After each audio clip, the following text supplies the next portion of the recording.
time of the year when we collect all the cars launched over 2016.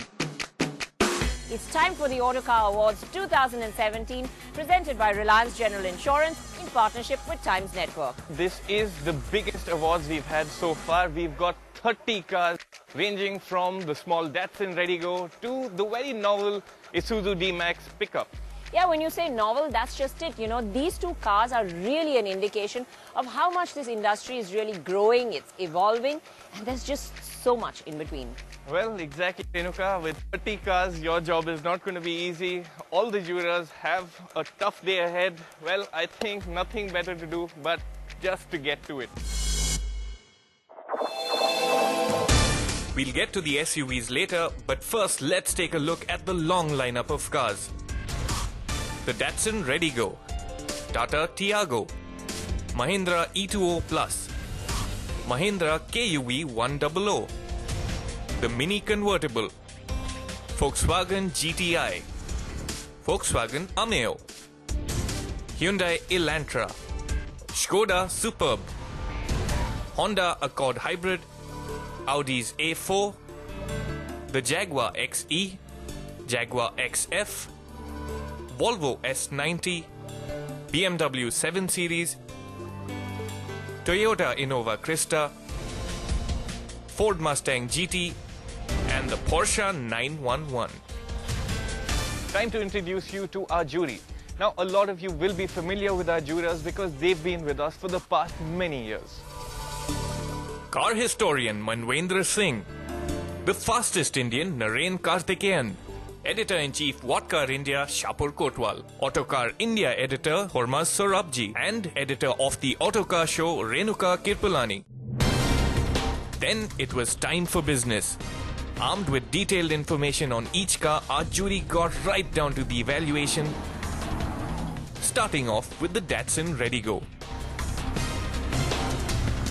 The interiors, of course, quite a step forward from the earlier Datsuns, I would say. The clutch is pretty heavy, and for a city car, you wouldn't want such things. The engine is nice. I mean, it does the job for a small car. But I think a lot of things need a little bit of improvement. The gearbox is a little bit notchy to use. The steering really doesn't inspire much confidence. It's very, very light. So, the quicker you go, the less feel it has. Next up was the Tata Tiago. For Tata, the Tiago is a big step forward. It's a clear step forward. It's a much more mature car. It's much more refined, much more drivable, much more accomplished in every way. Tata Motors with the new Tata Tiago, I think they've set standards in the segment. Obviously, the packaging is brilliant. I quite like everything about this car, whether you talk about ride, whether you talk about handling, whether you talk about performance, the way it is on the inside. It's all quite impressive. And I think the best part about it is the value that it comes at. I mean, packs in so much at such a good price. Just the premiumness of the cabin for a car in this category. Really, it's hard to believe what this car is priced at. And then it was Volkswagen's compact sedan, the Ameo.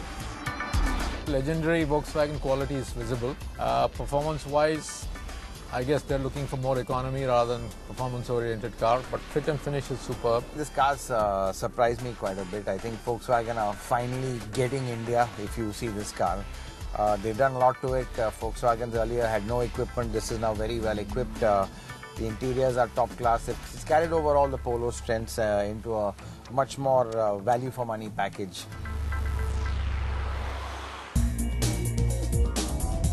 And after that, the Hyundai Elantra. I love the feel of the car on the inside. It feels rich, it feels premium, it's really well equipped. And I'm also pretty surprised by the way it handles. Normally we find some of the Hyundai cars soft at times, but this one handles quite nicely. I think the new Elantra has set a benchmark in features for this segment.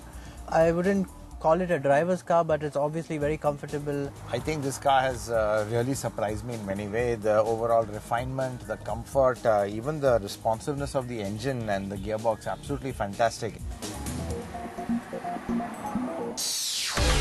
The Innova Crista was next.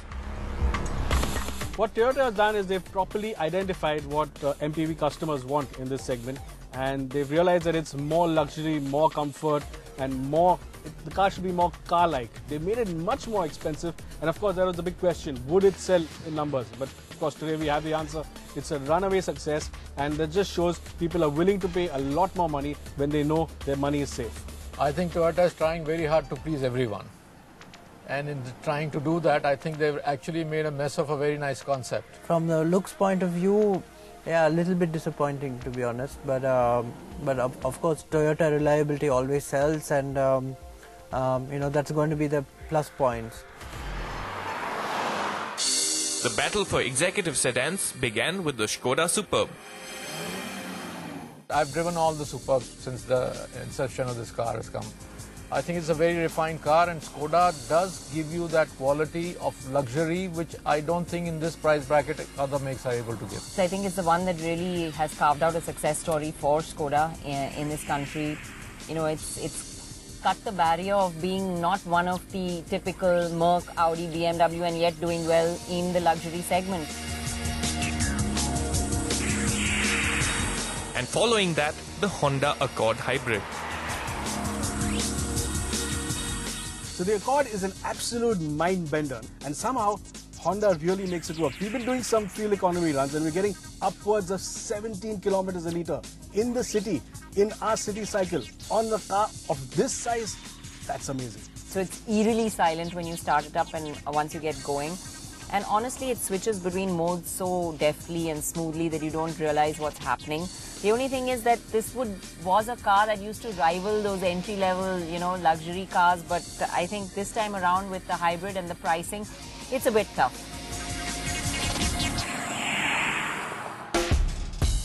Next up, the second-gen Jaguar XF. It doesn't feel like it's taken a leap forward. Whether you look at it from the outside or whether you sit on the inside, you really don't know what's different.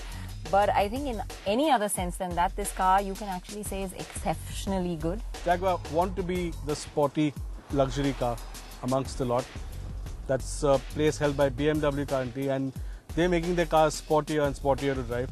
And this new car is a clear indication that they're getting there. It's really, really nice to drive. And then the luxurious Volvo S90. What a fantastic automobile in the sense that it's so refined. And I like the nautical touch. As a designer, I think they've done a wonderful job of how well the elements are fitted in this car. Everything about this car just spells luxury, and even the way it drives. It just takes you from place to place in absolute comfort. You arrive unfettered, and I think that's the beauty about this car. It just does what it set out to do. It's so comfortable and so easy. It was then time to raise the performance game with the Volkswagen GTI. Well, if you put the price factor aside, it's a phenomenal car. I'd say double yes. I mean, if you have the money and if you're looking for a fun to drive car, there's a reason these cars are called hot hatches. This is a car to go for. It's a shame it looks very, very similar to the normal Polo you can buy off. That's the only negative in this car, I suppose. But it's well put together, really, really nice and nimble to drive.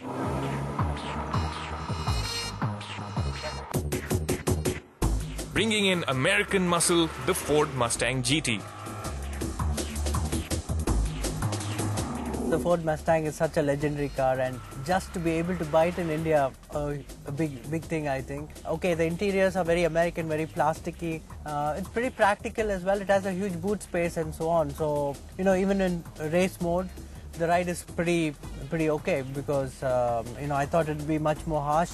But, overall, it's a lot of fun factor built into this car. So, yeah, full marks. Iconic car. I've had the pleasure of having quite a few of them. But this thing is a different ballgame altogether. When you compare to the earlier classic ones, this is definitely a far improvement from American car design and handling thinking. Basically, this car just makes you smile. I mean, to put it simply, pure entertainment. Whether you're talking about sound, whether you're talking about the way it drives, whether you're talking about the way it handles, it's entertainment. And to cap it off, the Porsche 911. missed that absolute razor-sharp throttle response, but still it's incredibly responsive, phenomenal mid-range. Sound is a bit of an issue, but you know, a 911 is a 911.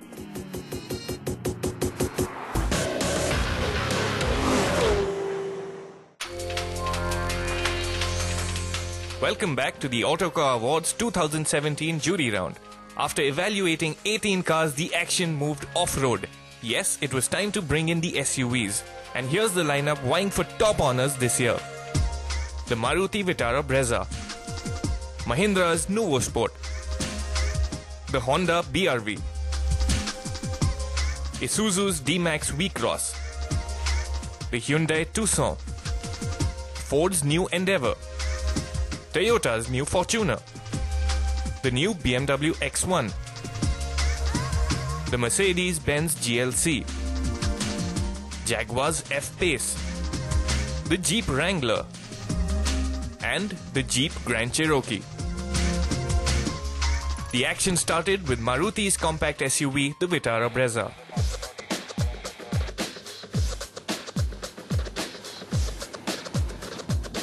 Well, I was quite surprised with the Vitara Brezza. It seems to be quite a capable off-roader as well. Yeah, the packaging is quite nice, simple but nice, practical. It is not actually an SUV, but it behaves and acts like one, which is for the use it's going to be done. It's an excellent vehicle. It's very difficult to tell if the Vitara Brezza is a hopped-up hatch, a compact SUV or a crossover. It does well on the road, it can do well on a dirt track. I think it's a really accomplished compact SUV. You know, it ticks off all the right boxes. It's got everything that you would want inside a car, feels the part that it's supposed to play, and comes at a good value as well. So I think this is really one of the strong contenders for Car of the Year. I think it's a bit of everything, and I think that's really its appeal. It pulls from all directions. It's a great alternative to a premium hatch, a compact sedan, a full sedan, a compact SUV, and I think that really is how you can sum up the Brezza. It's really something that's so versatile. Next up was the Hyundai Tucson. Well, off-road it's okay. It's more of a car for the highways than to drive on these kind of surfaces. But nevertheless, it's a very capable all-rounder, I should imagine. And if you look at it without your hand on the badge, this could rival a lot of German cars because it's got the performance, it's got the interiors, it's got the space, it's got the look, it's got the style. So it's got the feel-good factor. Nice interior, nothing too loud, nothing too crazy, but nicely designed, a lot of comfort, a lot of space on the inside, practical, smooth, silent engine, it drives well, it does everything really well, like the Brezza. Both these cars are good.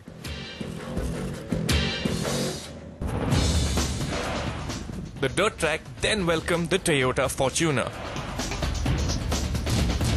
Fortuner feels good on the rough road, handles it pretty well. The only thing is that a lot of what's going on under the tires filters through to you, so you feel a lot of it coming through into the cabin. Well, as expected, it's really tough as nails, just pummels over everything. In fact, I think when the going gets bad, the Fortuner gets good. But, you know, I think it could have done with a slightly higher luxury quotient, be it on the interiors or even refinement levels. So I think, again, Toyota could have spent a little bit more money there.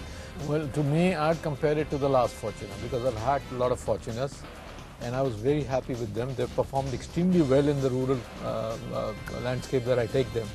And this car, surprisingly, I did not buy this car mainly because of its styling. I did not like the style of the car. It's too radical for a person like me. But surprisingly, the handling and the driving dynamics are far improved than the last Fortuner. But could the Fortuner outperform the Ford Endeavour? Compared to the older Endeavour, it's light years ahead. And it's right up there with the Fortuner. In fact, after just driving them back to back, which is, and especially on these roads for this jury round, you really can tell how the two stack up. I have to say the Fortuner is the one that feels more indestructible, the one that you'd find impossible to break. But the Endeavour has a certain level of plushness, be it the ride, be it the interiors and the general ambience. Even the steering is so much lighter, the engine is a little bit more refined. So not as hard as nails as the Fortuner, but I think a more refined package, and I think that's what gives it the edge. The steering effort is amazing for such a big car. It's quite well mapped out, I would say, and yeah, feels pretty light when you're driving at slow speed, and then it kind of builds up at a higher speed. So that's a good thing. Good, very different to the Fortuner.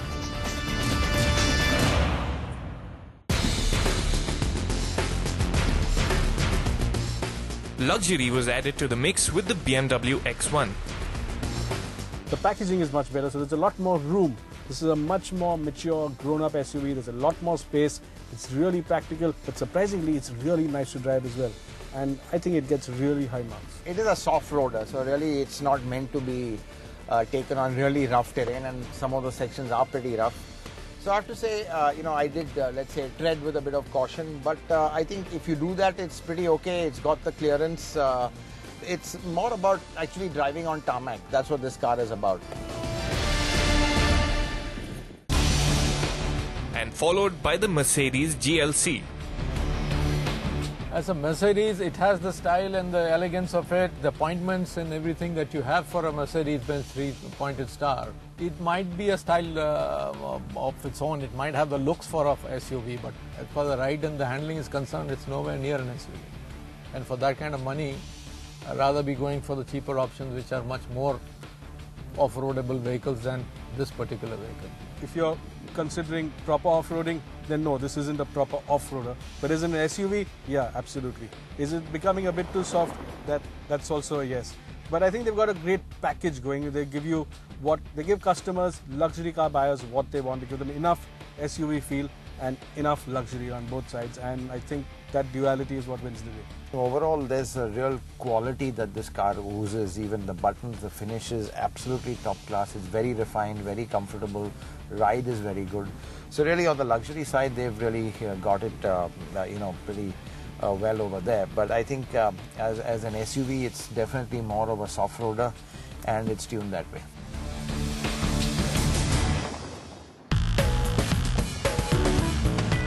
Then Jaguar's first ever SUV, the F-Pace.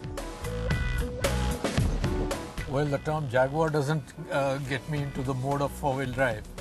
But surprisingly enough, they have made a good attempt of making a four-wheel drive, rather a heavy vehicle. Probably will not see the use it's supposed to do. But I was pleasantly surprised that it performed quite well. Well, for a first attempt at an SUV, it's, I think, pretty darn good. It's definitely got the sporting heritage. It feels amazing to drive. It's punchy, it's quick, it handles really well. And yes, it does enough off-roading to make it SUV as well.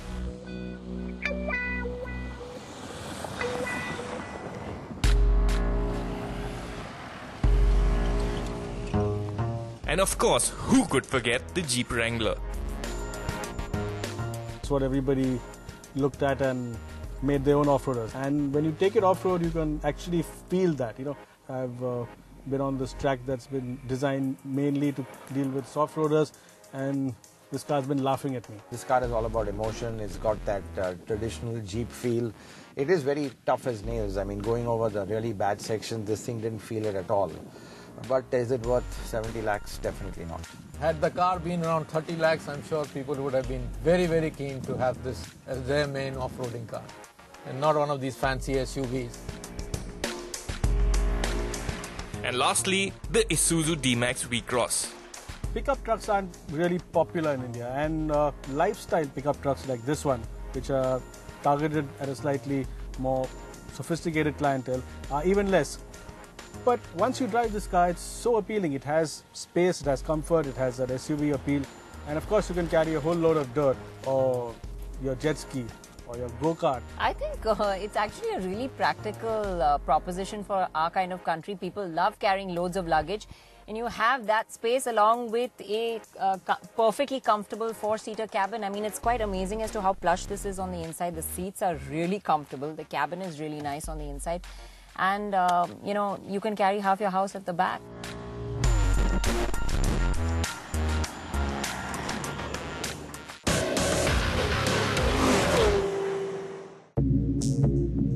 Welcome back to the 2017 Autocar Awards jury round. And now it's time for some two-wheel action. But first, here's our prestigious jury. India's fastest track rider Rajni Krishnan, cross-country champion CS Santosh, Autocar India's consultant editor for bikes Rishad Cooper, and Autocar India's special correspondent Priyadarshan Bhavikar. This year saw a lot of action in the two-wheeler market with numerous launches. Our jurors whittled down that list to the 3 finalists. The Bajaj V15, TVS Apache RTR 200, and the new Royal Enfield Himalayan. On the track first, Bajaj's 150cc commuter, the V15. It's positioned very well, the V15. More than a game changer, it's literally a game starter. There was no 150cc cruiser, so it's kick-started that segment this year, and it's done really well. In the 150 segment, I think it does what it's supposed to do. Although the cruise speeds for this motorcycle are slightly lower than what you would expect, because there's a bit of a buzz in the engine as a package, and at the price point that it's at, it's I would say it's a decent motorcycle. In seating comfortable is very good, and the engine also good. I think so. The brake is more important. I think the brake is more spongy. Maybe the disc is little bit bigger. That is more helpful. Up next was the TVS Apache RTR 200. The RTR 200 comes in from TVS. It's literally their flagship bike. It's the best they've made till now, and you can feel that the moment you get a stride.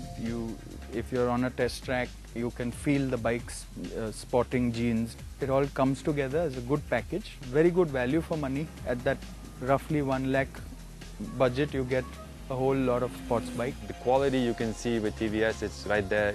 Everything from the paint job to the console to everything. It's a really good package put together.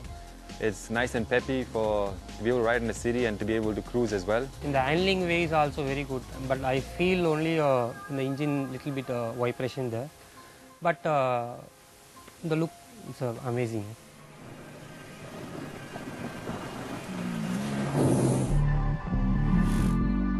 And finally, Royal Enfield's adventure bike, the Himalayan. Royal Enfield's done a great job on paper with the Himalayan, because an adventure bike in India is really, bang on. But Royal Enfield in execution, although the chassis is brilliant, but they've somehow forgotten about the engine. I also think in terms of handling and performance, it could have been a little better. With the brakes are super important, and it feels like it's a lot of effort to get the bike to slow down. And also the motor, it's really noisy, and I wish it had a little more power in the motor. I enjoy the handling ways and more comfortable also in the riding in that kind of bike. But only feel maybe engine not that much powerful also. Well, it's been a tough job for our jurors picking a winner. The competition's been really close this year, but we've made our choices. Well, you can join the process too. Don't forget to vote for your choice of Car of the Year and Bike of the Year. How you can do so, the details are on the screen right now. And remember, the lucky winners can come and present the awards with us on the 19th of January. Yes, so block that date, because that's when the Autocar Awards 2017 will be. Do join us then.